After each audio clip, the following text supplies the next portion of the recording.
श्रोतेहो, अनिल अवचट हे वेगवेगळ्या पिढ्यांना भावणारे असे लेखक. त्यांनी केलेलं लेखन हे त्या काळातील मंडळींना जसं आवडलं तसंच आताही त्यांची पुस्तकं वाचताना खूप आनंद होतो.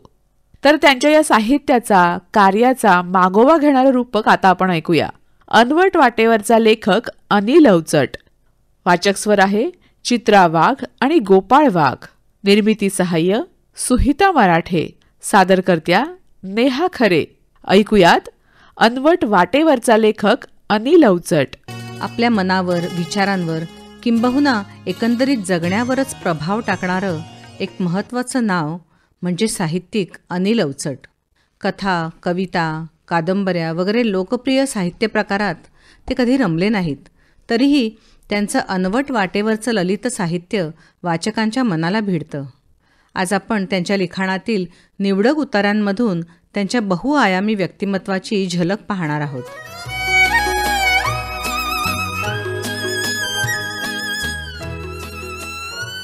अनिल अवचट यांचा जन्म 26 ऑगस्ट 1944 रोजी पुणे जिल्ह्यातल्या ओतूर या गावात झाला.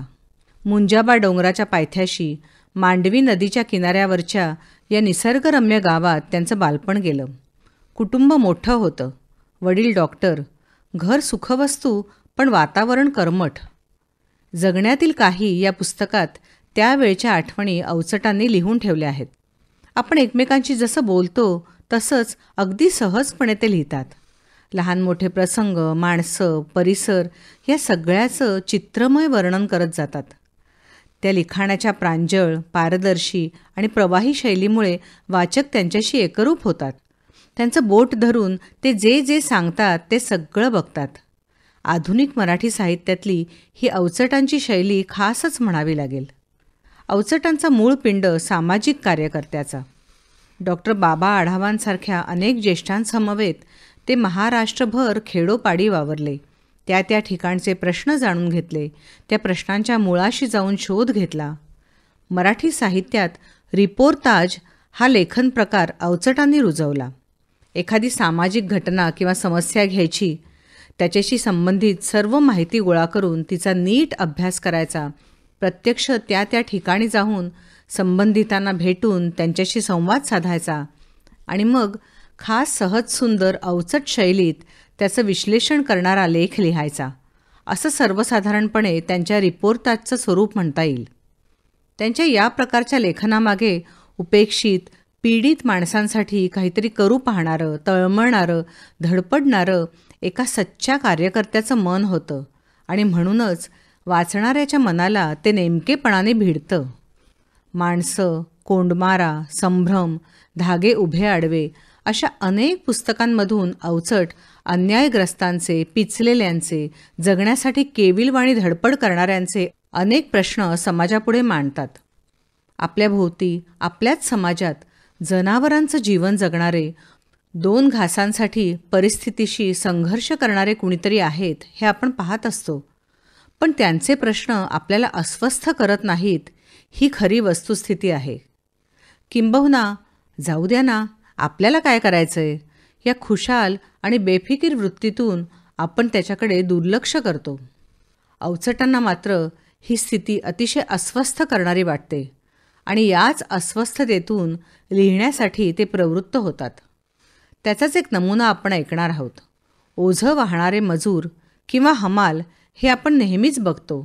आज अवचटांच्या चष्म्यातून आपण त्यांच्याकडे बघण्याचा प्रयत्न करूया.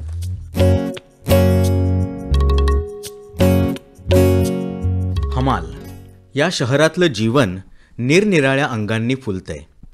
प्रत्येकाने जमेल त्या मार्गाने मिळेल तिथून दुसऱ्याचं ओरबाडावं आणि स्वतःचं जीवन फुलवावं असं या नगरीचं तत्वच आहे. जितका माणूस वरच्या थरातला तितकी त्याची अशा तऱ्हेनं फुलण्याची शक्ती जास्त. ओरबाडण्याचे त्याचे मार्ग अधिक धारदार. जसजसं खाली जावं तशी असहाय्यता भेटू लागते. विशिष्ट थराच्या खाली गेल्यावर तर ही असहाय्यताही दुर्मिळ होऊ लागते आणि तिथं केवळ जनावरपण सुरू होतं. कुठल्याही गजबजलेल्या शहराप्रमाणे पुण्यातली हमाल नावाची जमात अहोरात्र राबत असते. इथल्या उंच उंच उत्तम आर्किटेक्चरच्या नवीन रंगसंगतीच्या इमारती उभारण्यासाठी हे खांद्यांवरून सिमेंट, फरशा, लाकूड वाहत असतात. इथल्या हॉटेलातले चमचमीत पदार्थ बनवण्यासाठी ही जनावरं रात्रंदिवस धान्य, गूळ, मिरची, साखर वॅगनमधून उतरवत असतात, ट्रकमध्ये भरत असतात, गुदामात थप्प्या लावित असतात. या शहरात आलेल्या सर्वच वस्तूंना त्यांचा हात लागलेला असतो. पण हे हमाल कोण आहेत, कसे जगतात याची चिंता आम्हाला नसते. एकतर माहीत करून घ्यायची आवश्यकताच काय आहे. पोती वाहता वाहता मरेना तो मेला तर त्याची जागा घ्यायला हजारो माणसं तयार आहेतच, अशी आपली मानसिकता असते. ही पुण्यातली मध्यवस्तीतली भवानी पेठ. रस्त्यावर ट्रक्स आणि हातगाड्यांची गर्दी. ठिकठिकाणी ट्रॅफिक जाम झालेले दिसत आहेत. रस्त्याच्या बाजूला बरीच जुनाट दुकानं, गोदामं. रस्त्यावरच्या ट्रक्समधून पोती खाली केली जात होती. अंगात मांजरपाटाची कोपरी, त्यावर गोधडीचं फाटकं जॅकेट घातलेले, हातात पोती धरायला हूक घेतलेले हमाल सगळीकडे वावरत होते. कोणी पोती वाहतोय, कोणी आत दुकानात किंवा त्याच्याही आत गोदामात थप्प्या लावतोय, कोणी पोती भरून छकडा चालवतोय, कोणी हातगाडीवर पोती लादतोय. असं दृश्य होतं. डोक्यावर असली तर टोपी आणि कोणाच्याही पायात वाहने नव्हते. कपाळावर लाल गंध लावलेले 45-50चे ग्यानबा जाधव भेटले. त्यांच्याबरोबर गुळ बाजारात गेलो. सगळीकडे गुळाच्या ढेपांनी भरलेल्या ट्रक्स लागलेल्या होत्या. एका ट्रकपाशी आम्ही थांबलो. ग्यानबा गुळातले जुने हमाल. त्यांना पाहून हमाल काम करायचं थांबून उभे राहिले. प्रत्येकाने डोक्यावर पोत्याची कुंची करून घेतली होती. ती पक्की राहावी म्हणून कपाळावर फडक्याच्या पट्टीनं आवळून बांधली होती. त्यांचे हात, पाय, खांदे गुळाने चिकट झालेले होते. आम्ही त्यांना काम करण्यासाठी खुणावलं. परत त्यांचं काम चालू झालं. ट्रकवरच्या माणसानं ढेप काढून गडगडत खाली सोडली. खाली एक हमाल पाठ करून ओणवा उभा होता. दुसऱ्या एका हमालानं वरून आलेली ढेप त्या हमालाच्या पाठीवर दिली. उलट्या हाताने त्याने ती ढेप मागच्या भागावर पक्की करून ठेवेस्तोवर दुसरी ढेप गडगडत आलीच. ती त्याच्या पाठीच्या मध्यावर या ढेपेच्या वर बसवण्यात आली. तोवर तिसरीही ढेप आली. आता ही ढेप कुठे बसणार अशा भीतीने मी पाहिलं तर दुसऱ्याने ती त्याच्या मानेवर खालच्या ढेपेच्या वर बसवली. पाठीवर 3 ढेपा, खालची ढेप उलट्या हातानं धरलेली. तो हमाल ओणव्यानं पळत पळत चालू लागला आणि रस्ता क्रॉस करून समोरच्या दुकानात शिरलाही. मी ग्यानबांना विचारलं, ही ढेप किती वजनाची? ते म्हणाले 25 किलोची. ग्यानबांनी एका हमालाला थांबवलं. तो धपापत उभा राहिला. त्याचे हात मला दाखवले. हाताची सालडी निघाली होती. काही ठिकाणांहून रक्त येत होतं. ते म्हणाले, गुळात काम करून हाताची ही अशी दशा होते. गुळ कडक असतो. शेतकरी लोक तो कडक करण्यासाठी कसली तरी पावडर गुळात घालतात. त्याच्यामुळे असे हात सोलवटण्यानं हातांची फार आग होते. या हातांनी जेवण जेवणं मुश्किल होतं. हमाल घाम पुसून म्हणाला, साहेब, हॉटेलात चहा प्यायला गेलं तर चहाचा कप देखील हातात धरता येत नाही. पलीकडे एक ट्रक उभा होता. तिथं आम्ही गेलो. तिच्यात ढेपा नव्हत्या. पाघळलेल्या गुळाने भरलेली पोती होती. पोत्यांमधून काळा चिकट गूळ गळत होता. अशा गुळाने थपथपलेल्या पोत्यांची थप्पीच ट्रकमध्ये होती. हमाल डोक्यावर अशी पोती वाहत होते. सगळा गूळ अंगावर पाघळत होता. ट्रकमध्ये पोत्यांभोवती लाल, मोठ्या, मध्ये पिवळा ठिपका असलेल्या माश्या घोंगावत होत्या. तशा त्या पोती वाहणाऱ्या हमालांभोवतीही घोंगावत चालल्या होत्या. ग्यानबा म्हणाले, या गुळातले काम तर फार वाईट. या माश्या हाताला चावल्या तर हात हा असा सुचतो. 4-5 दिवस काम करता येत नाही. तशा या माश्या स्वतःहून चावत नाहीत. त्यांच्यावर हात पडला तरच चावतात. पण कामाच्या घाईत आपला हात पडतोच. रस्त्यावरून मुंडासे घातलेला एक म्हातारा हातगाडी ओढत चालला होता. ग्यानबांनी त्याला पैलवान म्हणून हाक मारली. कृश शरीराच्या थकलेल्या म्हाताऱ्याला पैलवान म्हटलं म्हणून मला जरा आश्चर्यच वाटलं. ग्यानबा म्हणाले, यांचं तरुणपणी हे असलं शरीर होतं. खूप कुस्त्या मारायचे. पुढे गुळात काम करून यांचं हे असं चिपाड झालंय. पैलवान, जरा कपडे काढून दाखवा ना पाहुण्यांना. पैलवानांनी मिचमिच डोळ्यांनी माझ्याकडे पाहिलं. सावकाश कोपरी काढली. धोत्राच्या वर काचा मारलेला होता. ज्ञानबांनी मला त्यांची छाती पाठ दाखवली. छाती पुढे आलेली होती, कुले मागे गेलेले होते. ज्ञानबा म्हणाले, गुळात काम करून पाठ ही अशी वाकडी होऊन जाते. यांचे हे गुडघे बघा. गुडघे मोठ्या नारळापेक्षाही मोठे झालेले दिसत होते.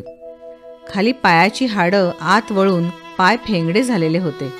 एक हमाल म्हणाला, यांना सरळ बसता येत नाही. बसून दाखवा हो पैलवान. पैलवानांनी ओणवं होऊन आधी 2 हात टेकले, मग 2 पाय सरळ एका बाजूने जमिनीला घसरवीत ते एकदम खाली बसले. बसताना खूप वेदना त्यांच्या चेहऱ्यावर उमटलेल्या होत्या.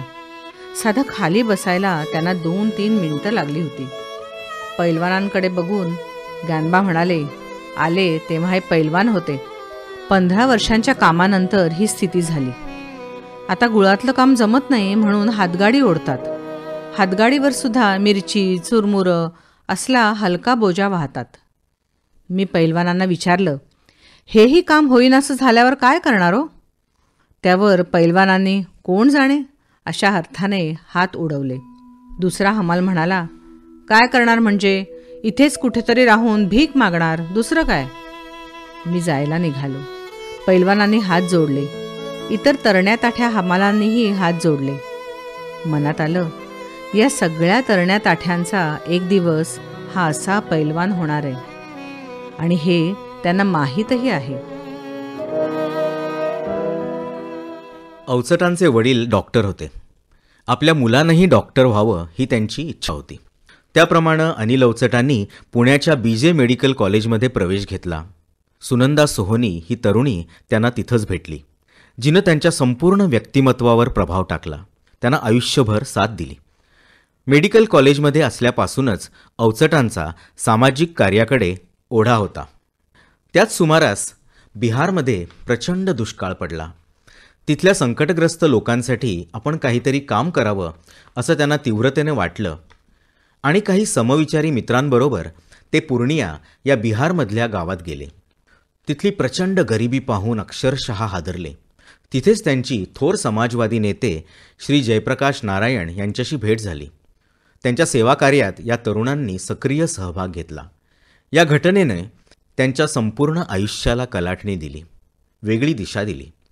पुढे ते डॉक्टर झाले, पण त्यांनी प्रॅक्टिस काही केली नाही. त्यांची सामाजिक कामांविषयीची तळमळ, उत्तम लेखन कौशल्य, अंगातले विविध कलागुण हे सगळं पाहून त्यांच्या पत्नीनं डॉक्टर सुनंदा अवचट यांनी संसाराची सगळी आर्थिक जबाबदारी स्वतः सांभाळायचं ठरवलं.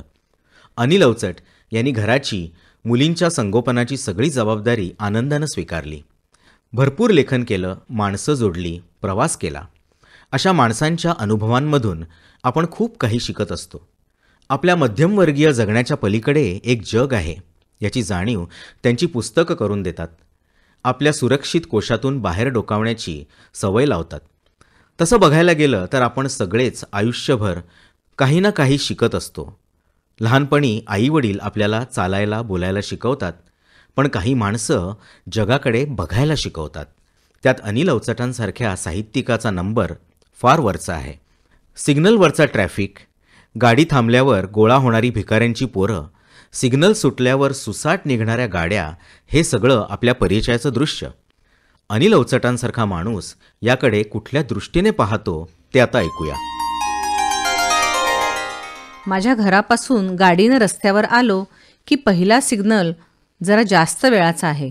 आपण थांबलं की छोटी मोठी धुळीने माखलेली उघडी पोरं हात पसरून पुढे येतात. मुंबईला काही वर्षांपूर्वी राहिलं असताना प्रथमच ही पद्धत पाहिली. गाड्यांच्या आसपास विक्रेते, गाडीला फडकं मारून हात पुढं करणारी पोरं, भिकारी यांची झुंबड उडे. त्यात कधी टाळ्या वाजवून पैसे मागणाऱ्या आक्रमक हिजड्यांचीही भर असे. त्या सगळ्याचा इतका वैताग यायचा की कुणी त्यापैकी येताना लांबून दिसलं तरी काचा वर करून गाडीत शांत बसायचो. ते खिडकीशी येऊन तोंड वेंगाडत, कधी हलके बुक्के मारीत, कधी नाक काचेला घट्ट दाबून आतलं पाहायचा प्रयत्न करत. आपण चेहरा मख्ख ठेवायचा. ही युक्ती मी शिकलो होतो, कारण आपण प्रत्युत्तर द्यावं तर ते आणखीनच चेकाळतील ही भीती. गरिबी आणि श्रीमंती या 2-3 मिलीमीटर जाडीच्या काचेचं अंतर दुसरीकडे कुठे नसेल, पण ते सगळे झुंडीने असत. त्यामुळे आपल्यावरचं ते आक्रमण वाटायचं. विक्रेती मुलं आपला माल दाखवून पुढे जात, पण भिकारी मुलं मात्र काचेला जी चिकटत ती सिग्नल सुटला तरी तशीच काही अंतर मागे यायची. काचेवर त्यांचे डाग मागं राहायचे. आपल्या पुण्याला असं नाही याचं बरं वाटतंय ते लोण पुण्यातही पोचलं. पण मुंबईपेक्षा इथला प्रकार सौम्य. इथे आक्रमकता फार नव्हती. त्यामुळे मी त्यांच्याकडे बघू शकायचो. कधी पोरं आधीच गाडी पुसून नंतर हात पसरतात. त्यांना मी तसं करू देत नाही. विचारल्याशिवाय पुसायचं नाही असं त्यांना जोरात सांगतोही. मी असं ऐकलं होतं की काहीजण या पोरांकडून भीक मागून श्रीमंत झाले आहेत. यांना काही देणं म्हणजे त्या शोषणाला मदत करणंच आहे वगैरे. पण ते चिल्लेपिल्ले चेहरे पाहिले की मला लहानपणच्या मुक्ता आणि यशोदाच्या चेहऱ्यांची आठवण होऊ लागली. तसं मन गलबलू लागलं. शोषणाचा युक्तिवाद काम करीनासा झाला. ज्या उन्हाचा त्रास होतो म्हणून AC लावतो, त्याच उन्हात ही पोरं उघडी भर दुपारी त्या उष्णता ओकणाऱ्या डांबरी रस्त्यावर हात पसरून उभी. त्या पोरांची इस्टेट म्हणजे डिवायडरच्या मोकळ्या गजाला अडकवलेली एक कॅरी बॅग. कामाच्या जागेवर येताना आपली फाटकी बनियन काढून ते त्या कॅरी बॅगमध्ये कोंबत आणि तयार होऊन कामाला सुरुवात करत. भिकेदाखल काही मिळालं तर ते कॅरी बॅगेत टाकायला सोयीचं होई. एखादी चांगली भीक मिळाली की मग 4-5 पोरं जमून त्यांच्यात चढाओढी व्हायची. एखादा त्यातल्या त्यात मोठा पोरगा दमदाटी करून ते काढूनही घ्यायचा, किंवा एखादी छोटी पोर ती भीक घेऊन वेगानं रस्त्याच्या दुसऱ्या बाजूने निघून जाताना दिसे. एवढ्या भरधाव ट्रॅफिकमधून ही पोरं रस्ता कसा ओलांडतात याचं आश्चर्य वाटे. सिग्नलला पिवळा दिवा लागतो तेव्हा दोन्ही बाजूकडून वाहनांची वेगात केवढी तरी दामटी, पण त्याचं यांना अजिबात भय नसे. डिव्हायडर म्हणजे छोट्या 1.5 फूट रुंदीच्या बांधावर उभारलेला कठडा. 2-4 इंच जेमतेम जागा बसायला उरत असणार. पेट्रोल डिझेलच्या धुरानं गच्च भरलेली हवा, हवेतलं दूषित प्रमाण सांगणाऱ्या पाटीच्या खालीच यांचं जग, कार्यक्षेत्र. मी पाहून यांचे चेहरे ओळखायला लागलो होतो आणि मी पाहतोय हे त्यांच्याही लक्षात येऊ लागलं होतं. बघून ओळखीचं हसायला लागले. गाडीत ग्लास ठेवायच्या जागेवर मी सुटी नाणी ठेवायला लागलो. एकाला दिलं की तो म्हणायचा, वो मेरी बहन है ना, उसको भी दो. मी म्हणायचो, चल हट, झूठ बोलतोस, तिला आण इकडे, मग देईन. मग तो बोट लांब दाखवून म्हणायचा, वो क्या उधर बैठी है. तिथं कुणीच नसे. मी हसायचो, मग तोही हसू लागे. हे पैसे दिल्याचा काय उपयोग, ते त्यांच्यासाठी खर्च होतील का? बरं, ही पोरं त्या पैशातून व्यसनासारख्या चुकीच्या गोष्टी तर करणार नाहीत ना, असं भय वाटे. पण माझ्या मनाच्या टोचणीपायी मला देणंही भागच होतं. एकदा असाच एका छोट्यानं हात फैलावला. शेजारच्या सीटवर घरच्यासाठी घेतलेल्या डझनभर केळ्यांचा घड होता. मी एक केळं काढलं आणि त्याच्या हातात ठेवलं. त्यानं लगेच सोललं आणि खाऊही लागला. तेवढ्यात दुसरा हात पुढे आला. त्यावरही केळं ठेवलं. तोपर्यंत आणखी पोरं धावत आली आणि माझी सगळी केळी संपूनच गेली. पण मनाला खूप समाधान वाटलं. मला मार्गच सापडला. केळी नसतील तेव्हा पेरूच्या फोडी, कधी बिस्किटं, कधी लिमलेटच्या गोळ्या माझी आणि त्यांची गरज भागवू लागल्या. कधी काहीच नसे, पण ती पोरं माझ्या खिडकीशी जमत. आमचा सहवास दरवेळी जेमतेम 1/2 मिनिटाचा. पण त्यात मी नावं विचारायचो. हिंदी, मराठी, कन्नड अशी नावं निघायची. मी एका छोट्या मुलीला नाव विचारलं. ती मान वाकडी करून ऐटीत म्हणाली, प्रिया. तिच्या गालावर विटॅमिन कमतरतेमुळं उठणारे डाग होते. प्रोटीन कमतरतेमुळं भुरे आणि तकाकी नसलेले भरड केस होते, पण ठसका काही और होता. मी तिच्या गालावर थोपटलं. केसांमधून हात फिरवला. वाटलं हिला किती छान लहानपण मिळायला हवं होतं. एक काटकुळी, त्यांच्यातली जरा उंच काळी मुलगी होती. ॲनिमियाचा निस्तेजपणा त्वचेवर दिसत होता. ती 12-13 वर्षांची असणार. कडेवर छोटं तान्हं मूल होतं. मी तिला बाळाकडे बोट दाखवून विचारलं, ये कौन? ती म्हणाली, भाई है. त्यावर बाकीचे सगळे हसले. एक पोरगा म्हणाला, वो झूठ बोलती है, वो उसका लडका है. मी थक्क झालो. मागच्या लोकांनी सिग्नल सुटूनही माझी गाडी हलत नाही म्हणून हॉर्न वाजवून गलका केला. तेव्हा भानावर आलो. ते पोर रस्त्यावर जन्मलं, रस्त्यावरच जगणार आणि तिथंच मरणार. आमच्या वैभवशाली देशाचा एक भाग्यवान नागरिक. खूपच भाग्य असलं तर मरण त्यास एखाद्या 90 लाखांच्या आलिशान गाडीखाली येईल. मध्ये महिनाभर मी पुण्याबाहेर होतो. आल्यावर एक एक प्रेमाची माणसं भेटत गेली तसा मी हळूहळू पुण्याचा होत गेलो. पण सिग्नलवर कोणीच दिसेना. सिद्धराम, पप्या, गर्या, प्रिया सगळे गेले कुठे? आत्ता नसतील, नंतर भेटतील असं वाटलं. पण नंतरही ते भेटले नाहीत. कोणाला विचारावं हा प्रश्नच होता. शेवटी सिग्नलजवळच जरा ओळखीचा ट्रॅफिक पोलीस होता. त्याला विचारलं. तो म्हणाला, ती भिकारडी? त्यानं दिलं हाकलून. मी आश्चर्यानं विचारलं, पण का? तोही आश्चर्य वाटून म्हणाला, का? अहो, त्या VIP लोकांच्या व्हिजिट होत्या ना इथल्या कॉलेजात, तेव्हा या रोडला सिक्युरिटी फार टाईट असते. साहेब म्हणाले, हाकला ही भुतावळ. मग पार दूर नेऊन सोडलं. मी सुन्न झालो. छोटी काटकुळी पोरं अशी काय सिक्युरिटीला अडथळा आणणार होती? नको असलेली कुत्री जशी लांब नेऊन सोडतात तसं आपल्या सिद्धराम, पप्पू, प्रियाला नेऊन सोडलं. विषादानं मन गच्च झालं. ते कुठे जाणार? परत कुठल्या तरी सिग्नलवरच. त्या 8 फूट वाहत्या पट्ट्यात मरतही असतील, उपाशी, रोगानं किंवा गाडीखाली. प्रिया बघितली तेव्हा वाटलं होतं आणावं तिला घरी, लाडात ठेवावं, शिकवावं. पण आता कुठल्याही पत्त्यावर न मिळणाऱ्या तिच्यासाठी मी खंत करत होतो. एकनाथांनी वाळवंटातलं अस्पृश्य मूल उचललं तशी आपली हिंमत झाली नाही. सिग्नल पडला की विचार वाऱ्यावर उडून जायचे. आपण सामान्य हे परत एकदा पटलं. फरक एवढाच पडला की सिग्नल आला की पूर्वी मी काचा बंद करायचो, आता उघड्या ठेवतो.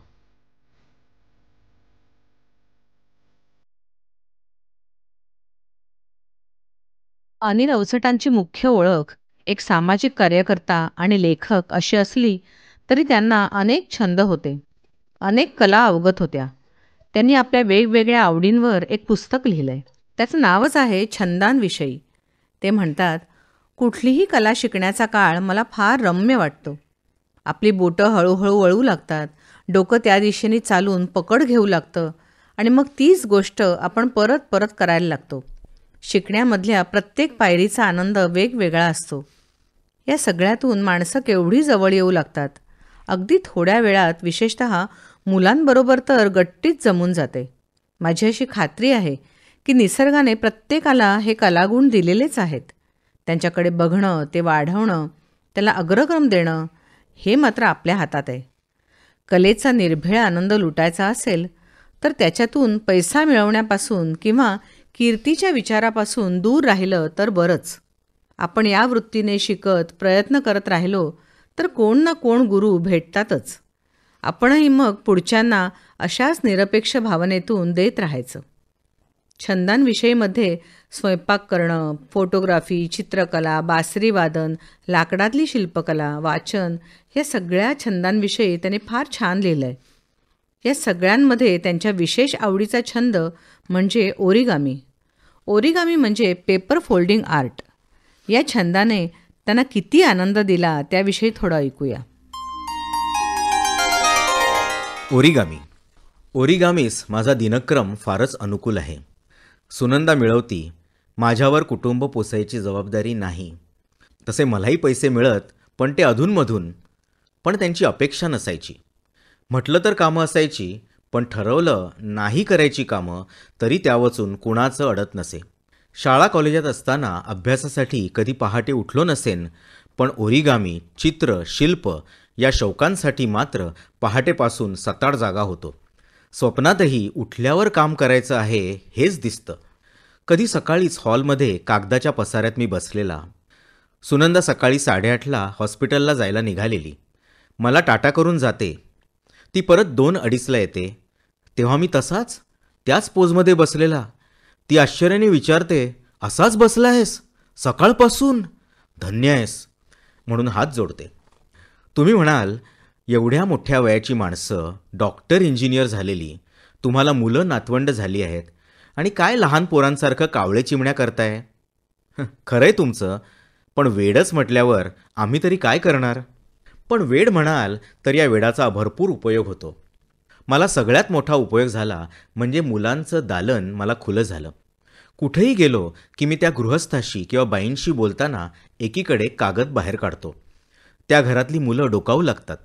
तिथे असेपर्यंत जी होतील ती 10-20 मॉडेल्स त्या पोरांना देऊन टाकतो की मग काही वेळात ते बिल्डिंगमधल्या पोरांची फौजच घेऊन हजर होतात.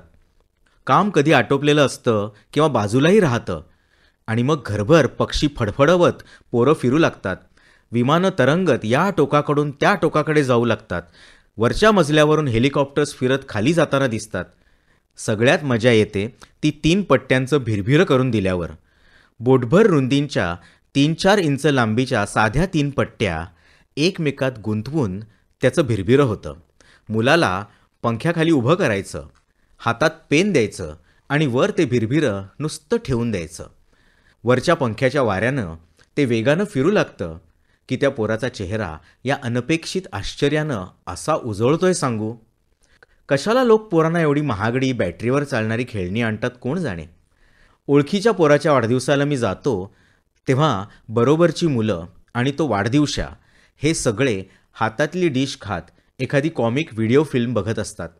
मी गेल्यावर सगळ्यांना वर्तमानपत्राच्या निरनिराळ्या आकाराच्या टोप्या, त्याच पेपरचे अंगरखे, त्याचीच पिस्तुलं, लांब नळीच्या रायफल, अगदी त्याच्यावर टेलिस्कोप लावून सगळं रद्दी पेपरातून करून देतो. मग मुलं घरभर गच्चीत जिन्यात त्या अवतारात जाऊन जे काही ढिशाव खेळतात की देखते राहणार. तुम्ही आम्हाला म्हणा हो वेडे, आम्हाला तो आरोप मान्यच आहे. आजचा कार्यक्रम अनिल अवचटांच्या साहित्यावर आधारित आहे, पण आपण त्यांच्या पत्नीविषयी बोललो नाही तर त्याला पूर्णत्व येणार नाही. त्या दोघांनी मिळून उभारलेली महत्त्वाची संस्था म्हणजे मुक्तांगण. हे एक व्यसनमुक्ती केंद्र आहे. आजकाल आपल्याला अनेक पुनर्वसन केंद्र दिसतात, पण पुण्यामध्ये मुक्तांगण सुरू झालं ते सुमारे 35 वर्षांपूर्वी. डॉक्टर सुनंदा अवचट या मानसोपचार तज्ज्ञ होत्या. अंमली पदार्थांचे व्यसन त्या काळात नवीन होतं. तरुण मुलं मोठ्या प्रमाणात त्या व्यसनाच्या विळख्यात अडकत होती. अवचट पतीपत्नीने अनेक नवीन उपचार पद्धती शोधून काढल्या. मुक्तांगणमधलं वातावरणही अगदी घरगुती प्रेमाचं ठेवलं. अक्षरशः हजारो पेशंट्सना ड्रग्ज आणि दारूच्या व्यसनातून त्यांनी सोडवलं. कित्येक संसार सावरले. पु ल देशपांडे यांनी मुक्तांगणच्या उभारणीसाठी सढळ हस्ते मदत केली.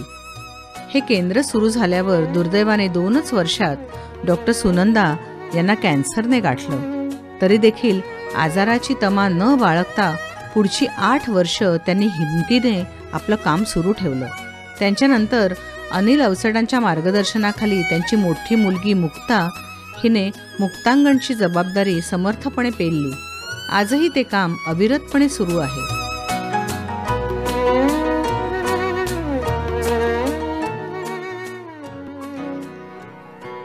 एकमेकांवर मनापासून प्रेम करणं म्हणजे काय? स्त्री पुरुषांमधलं नातं किती परिपूर्ण, किती सुंदर असू शकतं याचा आदर्श नमुना म्हणजे डॉक्टर सुनंदा अवचट आणि अनिल अवचट ही जोडी. जीवा भावाचे या पुस्तकात सुनंदाला आठवताना या लेखात अनिल अवचटांनी त्यांच्या या अनोख्या नात्याविषयी लिहिलंय. सुनंदाला आठवताना. तिचं आवडलेलं पहिलं दर्शन गोव्यातल्या धबधब्यापाशी. उथळ पाण्यात आम्ही सगळे डुंबत असताना ही निर्भयपणे मुलांच्या अंगावर पाणी उडवीत होती. पाण्यात भिजलेला कापडाचा एक बोळा कोणाला तरी फेकून मारत होती. नुसता दंगा चालला होता. अनेक मुलींची मैत्री असूनही सुनंदा वेगळ्याच रीतीने आवडल्याचा तो क्षण. आणि शेवटचा म्हणजे 32 वर्षांनी तिचं शरीर तिच्याच मुक्तांगणच्या अनेक मुलांनी आमच्या जिन्यानं वर आणलं होतं तो. रात्रीची वेळ, खाली मोठी गर्दी, लोक येऊन दर्शन घेऊन जात होते. काही शांतपणे उभे राहत होते. त्याही वेळी तिच्या चेहऱ्यावर तिचं नेहमीचंच हसू होतं. काय या व्यक्तीनं माझं जीवन 32 वर्ष व्यापून टाकलं होतं. केवढा शहाणपणा, माणुसकी, जगण्याची ताकद मुळातूनच घेऊन आली होती. आम्ही दोघं अगदी 2 टोकाच्या स्वभावाचे असलो तरी आमचं जमलं. ती अत्यंत व्यवस्थित, शिस्तशीर आणि मी त्याच्याबरोबर उलटा. माझ्या खुर्चीजवळ टेबलावर भरपूर पसारा असे. त्याविषयी ती कधी बोलत नसे. माझ्या अनेक वस्तू, कागदपत्र, लेख हरवायचे. मग मी सगळी कपाटं शोधत बसायचो. त्यात आधीच्या हरवलेल्या वस्तू सापडत, पण हवी ती मात्र सापडत नसे. सुनंदा ते पाहत असे, पण त्यावर कधी रागवायची नाही. उलट लोकांना ती हसून सांगायची, आमचा अनिल ना सारखा काहीतरी शोधत असतो, त्याचं निम्म आयुष्य शोधण्यात गेलंय. सुनंदाकडून चांगल्या गोष्टी कायमच्या शिकलो, ते म्हणजे 12 महिने गार पाण्याची अंघोळ, एक वेळ जेवण आणि 4-5 किलोमीटर फिरणं, आणि त्या अजूनही आजही चालू आहेत. आमच्या स्वभावात एवढा फरक होता की त्यातनं कधी भांडणही होत असत. पण ती सुरुवातीच्या काळात, नंतर कमी कमी होत नाहीशी झाली. तिचा मूळ स्वभाव थोडा चिडखोर होता. ती परफेक्शनिस्ट होती. अशा लोकांना कामं त्या पद्धतीनं झाली नाहीत तर त्यांची चिडचिड होते. पण हळूहळू माझ्या बाबतीत तिचा आग्रह कमी होत गेला. याउलट माझा स्वभाव कडक वडिलांच्या, कडक मास्तरांच्या जमान्यात वाढलेलो. काही झालं तरी आपलंच चुकलं असणार ही कायमची मनस्थिती. सुनंदा समोर असताना आणखीच चुका व्हायच्या. शेवटी तिच्या लक्षात आलं, याच्यावर रागावण्यात काही अर्थ नाही. मी वेळच्या वेळेत काम करायचो नाही, रेंगाळत ठेवायचो, घोळ व्हायचे, कित्येक गोष्टी विसरायचो.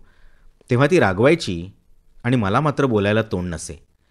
मी माफी मागून मोकळा होऊ पाहायचो, पण तेवढ्यानं भागलं नाही तर अनेकदा मला माफ कर, परत मी असं करणार नाही असं म्हणायचो. त्यावर ती म्हणे, असं तू पूर्वीही म्हणाला होतास. मग मी म्हणायचो, हो खरंच मी म्हणालो होतो, पण आता मी खरंच तसं परत करणार नाही. कधीकधी आमच्यात जोरदार भांडणही होत. अशा भांडणांनंतर मी रात्री घरातून निघून कोपऱ्यावरच्या एका ओढ्यावरच्या पुलाच्या कट्ट्यावर जाऊन बसत असे.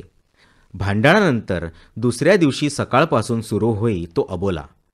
तो किती दिवस चालेल ते माहीत नसे. कोणी माघार घ्यायची हा इगो पॉईंट झालेला असे. भांडण मिटल्यावर मग काय आनंदोत्सवच. मग भांडणाची आठवणही होत नसे ते पुढचं भांडण येईपर्यंत. अशा काही भांडणानंतर सुनंदानं पुढाकार घेतला. म्हणाली की भांडणामुळे आपल्या दोघांनाही खूप त्रास होतो. भांडणानंतर आपण जेव्हा नॉर्मलला येतो तेव्हा आपण त्याविषयी बोलत जाऊयात. मग तसं आम्ही बोलू लागलो. त्यावेळी मला नेमकं काय म्हणायचं होतं हे सांगू लागलो. चुका पदरात घेऊ लागलो. काही नियम ठरवले. त्या दिवशीचे भांडण दुसऱ्या दिवसावर जाऊ द्यायचं नाही, तेव्हाच काय ते संपून टाकायचं. इतका आत्मविश्वास वाढला की 1 तासाचाच नियम केला. भांडण सुरू असताना तास संपला असं ध्यानात आणून द्यायचं की भांडण तिथल्या तिथे संपवायचं. पुढे ही वेळ 15 मिनिटांवर आली.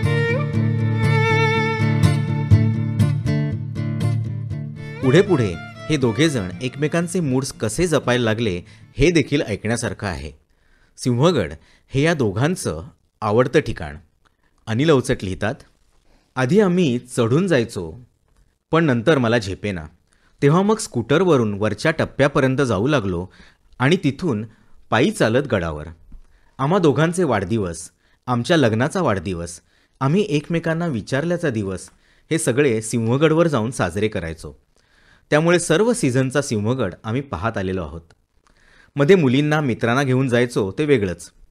सिंहगडची शुद्ध हवा, शांतता खूप आवडायची. पहाटे 5 किंवा 5:30ला निघायचो. सुरुवातीला तर जुनी स्कूटर होती, थांबत थांबत जावं लागे. मध्ये एका टप्प्यावर थांबायचो. सुनंदानं कुडत्यावर जाकीट, डोक्याला रुमाल बांधलेला असे. आम्ही सँडविच तिथंच खायचो. मधूनच मी बासरी वाजवायचो. मग पुन्हा वर चढायला लागायचो. तिथं चंदाबाईचं कुटुंब राहत असे. सुनंदा येताना मुलींच्या जुन्या कपड्यांचा गठ्ठा आणायची. ते धुवून इस्त्री केलेले कपडे असत. तिथं ते त्यांना द्यायची. आम्ही फिरून येईस्तो गडावरच्या त्या छोट्या मोठ्या पोरांच्या अंगावर आमच्या मुलींचे ओळखीचे कपडे दिसायचे. काही मुलं लहान असली तरी पायापर्यंत येणारा फ्रॉक घालून लुटूलुटू चालत यायची. सगळीकडे नव्या कपड्यांचा आनंदी आनंद असायचा. अशा निवांत वेळी सुनंदाला नेहमी संसाराविषयी बोलायला हवं असे. कुठून कुठवर आपण संसारात आलो. पूर्वीसारखी भांडणं होत नाहीत. तू आता खूप समजूतदार झाला आहेस किंवा झाली आहेस. तुला आपली मुलं कशी झालेली आवडतील, असं बरंचसं. रिटायरमेंटनंतर ओतूरला टेकडीवर आपण घर बांधायचं. ते कसं असेल, तिथं आपला दिनक्रम कसा ठेवायचा, गावातल्या लोकांसाठी काही उपक्रम करायचे का, असं बरंच काही. आम्ही प्रत्येकाच्या वाढदिवसाला प्रेझेंट गडावरच द्यायचो. तिच्या वाढदिवसाला मी विचारायचो, माझ्या स्वभावातली कुठली गोष्ट तुला खटकते, आवडत नाही ते सांग. मी पुढच्या वर्षात तो दोष काढून टाकायचा प्रयत्न करीन आणि हेच माझं तुला प्रेझेंट. तसं माझ्या वाढदिवसाला तीही तसंच प्रेझेंट द्यायची. मग पुढं पुढं खटकणाऱ्या गोष्टी संपतच गेल्या. मग ती म्हणाली, आता रे, प्रेझेंट देण्यापुरताच दोष राहिला नाही तर कसं व्हायचं? मी हसून म्हणालो, आपण आता दुसरं काहीतरी शोधू. दर वाढदिवसाला आम्ही एकमेकांना एकमेकांविषयी काय वाटतं हे पत्रात लिहायचो. ते पत्र वर गडावर द्यायचो. अशी पत्र मुलीही आम्हाला लिहायच्या. रोजच्या व्यवहारात जे आपण व्यक्त करत नाही ते पत्रात लिहिता येतं. माझ्या आसपासच्या कुटुंबांपेक्षा आम्ही केवढा वेळ बोलायचो. आमचं दुपारचं जेवण जवळजवळ तासभर चालायचं. मी सकाळपासून जिथं जिथं गेलो असेल, जी माणसं भेटतील त्याविषयी तिला सविस्तर सांगायचो आणि तीही कोण पेशंट पाहिले, कोण नातेवाईक भेटले ते सांगायची. मी कधी एखाद्या विषयाची पाहणी करून आलो की मग आल्यावर सविस्तर सांगायचो. सांगण्याची सुरुवात व्हायला एक दिवस उशीर झाला तरी ती म्हणायची, लगेच सांगत जा हां, नाहीतर पुढे थोडक्यातच सांगशील. आम्हा दोघांना एकमेकांचं काय चाललंय ते इतकं इत्थंभूत माहीत असायचं की आमची वाढ बरोबरच होत राहायची. मला तिचं सायकियाट्रीमधलं कळायचं, कारण यशोच्या वेळी ती प्रेग्नंट असताना सायकियाट्रीच्या परीक्षेला बसत होती. तिला पुस्तकं उचलता येत नसत. मग मी तिला सगळी पुस्तकं वाचून दाखवत असे. पुस्तकात पाहून तिची रिव्हिजनही घेत असे. त्यावेळी झिरपलेलं थोडं ज्ञान होतं मला. मानवडीच्या आर्म फोर्स मेडिकल कॉलेजात तिला दुपारची लेक्चर्स असत. मी तिला तिथं सोडत असे आणि बाहेर पुस्तक वाचत बसे. सिंहगडच्या फेरीत आमची आवडती जागा म्हणजे वारा पॉईंट. पश्चिमेचं ते टोक. वारा कानाभोवती भिरभिरत असे. समोर विस्तृत दृश्य दिसे. ढगाळ हवा असेल तर ढग डोंगर चढून अंगावर यायचे. कधी दरी ढगांनी भरून गेलेली दिसायची, पण कुठेतरी ते विरळ होऊन खालचे डोंगर वस्ती दिसायची. एखादा झिरझिरीत पडदा उडत जावा तसं दृश्य, पण परत कधी ती दरी ढगांनी भरेल ते सांगता येत नसे. वाटेत कधी मी आडोसा बघून बासरी वाजवायचो. तिचे मी सिंहगडावर असंख्य फोटो काढलेत. परत आलं की चंदाबाईच्या घरासमोर पिठलं भाकरीचं जेवण. सगळ्यांची चौकशी. जेवणाचे पैसे घ्यायला ते तयार नसायचे. मग सुनंदा तरीही 100-200 रुपये त्यांना घ्यायला लावे. कधी चंदाबाई पिशवीत हातसडीचे थोडे तांदूळ देत असत. पुढे आजारपणाच्या काळातही आम्ही यायचो आणि चंदाबाईचं जेवण जेवूनच परत जायचो.